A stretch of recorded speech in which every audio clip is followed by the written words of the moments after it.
សម្រាប់សម្ដីរបស់លោក Elon Musk ខ្សែ4សហគ្រិនមានបេះដូងជាអ្នកដោះស្រាយបញ្ហាមិនរត់តាមលុយទីបើអ្នកធ្វើជាកម្មគ្រាន់តែដើម្បីលុយវារស់មិនយូរទេខ្សែ5រស់នៅក្នុងជីវិតដែលពោរពេញទៅដោយឧបសគ្គប្រសើរជាងរស់នៅក្នុងជីវិតដែលពោរពេញទៅដោយភាពសោកស្ដាយខ្សែ6រឿងអីខ្លាចបង្កើតអ្វីថ្មីគ្រាន់តែលើហានិភ័យខ្ញុំសូមប្រាប់អ្នកថាវាមាននៅជាប់យើងតាំងពីកំណើតមកម្ល៉េះខ្សែ7ជួបប្រទះនឹងហានិភ័យកាន់តែធំរង្វាន់កាន់តែពិសេសខ្សែ8វាមិនអីទេដែលមានសុទ្ធទាំងអស់នៅក្នុងកន្ត្រកតែមួយរាប់ណានអ្នកត្រួតពិនិត្យថាមានអ្វីកើតឡើងចំពោះកន្ត្រកនោះខ្សែ9បើមានអ្វីត្រូវរចនានិងច្នៃប្រឌិតអ្នកត្រូវតែរកវិធីដើម្បីធានាថាតម្លៃនៃវត្ថុដែលអ្នកបានបង្កើតគឺធំជាងតម្លៃនៃធាតុចូល50ក្រុមការងារធ្វើការបានល្អពេលពួកគេដឹងគោលដៅជាអ្វីវាពិតជាសំខាន់ពួកគេក៏តឹងរង់ចាំមកធ្វើការនៅពេលព្រឹកហើយរីករាយក្នុងការងារក្រុមហ៊ុននឹងរីកចម្រើន51ការសំខាន់ណាស់ដែលចូលចិត្តមនុស្សដែលធ្វើការជាមួយបើមិនដូច្នេះទេជីវិតការងាររបស់អ្នកពិតជាវាទនីខ្លាំងណាស់52%បើអ្នកកំពុងតែព្យាយាមបង្កើតក្រុមហ៊ុនវាដូចជាដុតនំអ្នកត្រូវតែមានគ្រឿងផ្សំទាំងអស់ក្នុងសមាមាត្រត្រឹមត្រូវ53ការចាប់ផ្ដើមនឹងការរីកលូតលាស់ជំនួញគឺផ្ដើមទៅលើការច្នៃប្រឌិតនិងប្រាជ្ញាចិត្តរបស់អ្នកនៅពីក្រោយផលិតផលដែលលូតនោះ54កុំខ្លាចទៅកន្លែងដែលអ្នកគិតថាខ្លួនគ្មានសមត្ថភាពធ្វើសាកល្បងសិនទៅរៀនបណ្ដើរធ្វើបណ្ដើរ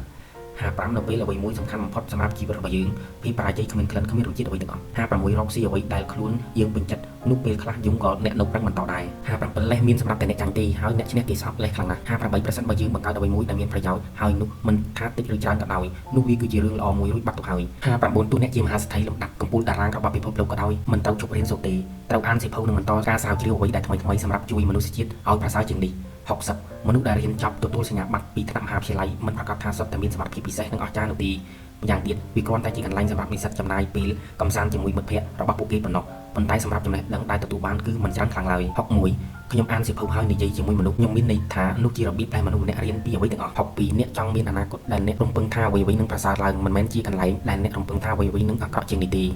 63ការភ័យខ្លាចគឺជារឿងពិបាកក្នុងការដោះស្រាយវាពិតជាអាចធ្វើឲ្យខូចឆន្ទៈខ្ញុំស្អប់ការភ័យខ្លាចខ្ញុំសង្ឃឹមថាខ្ញុំមានវាតិចបំផុត64អ្វីដែលសមនឹងធ្វើគឺព្យាយាមធ្វើឲ្យការយល់ដឹងរបស់យើងអំពីពិភពលោកកាន់តែប្រសើរឡើង65ចេញពី PayPal ខ្ញុំគិតថាតើបញ្ហាអ្វីខ្លះទៀតដែលទំនងជាប៉ះពាល់ដល់អនាគតមនុស្សជាតិ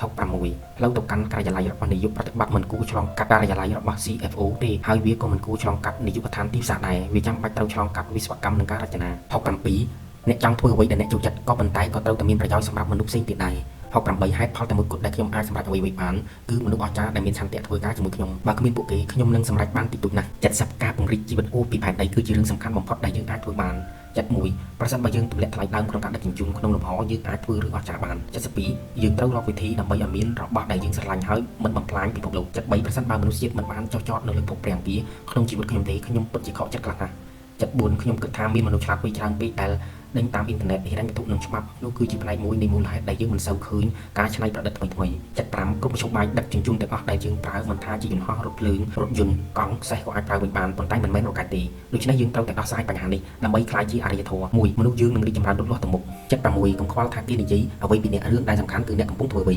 77គ្មាននរណាកើតមកយកជំនាញមកជាមួយទេបន្តអភិវឌ្ឍខ្លួនសាងគ្រឹះឲ្យមាំគោលដៅឲ្យមុត78ម្ដាយខ្ញុំតែងតែប្រាប់បើចង់ជោគជ័យត្រូវតែតស៊ូហើយតស៊ូមិនមែនយកឈ្នះអ្នកដទៃគិតថាខ្លួនអស្ចារ្យទេត្រូវយកឈ្នះការលំបាករបស់ខ្លួនឲ្យបានទើបគូនអស្ចារ្យដូច្នេះដើម្បីសម្រេចកិច្ចការធំអ្នកត្រូវតែតស៊ូ79អ្នកមិនគួរត្អូញត្អែថាពិភពលោកនេះពិបាកនោះទេតែត្រូវធ្វើអ្វីដែលអាចផ្លាស់ប្ដូរពិភពលោកនេះឲ្យកាន់តែប្រសើរឡើង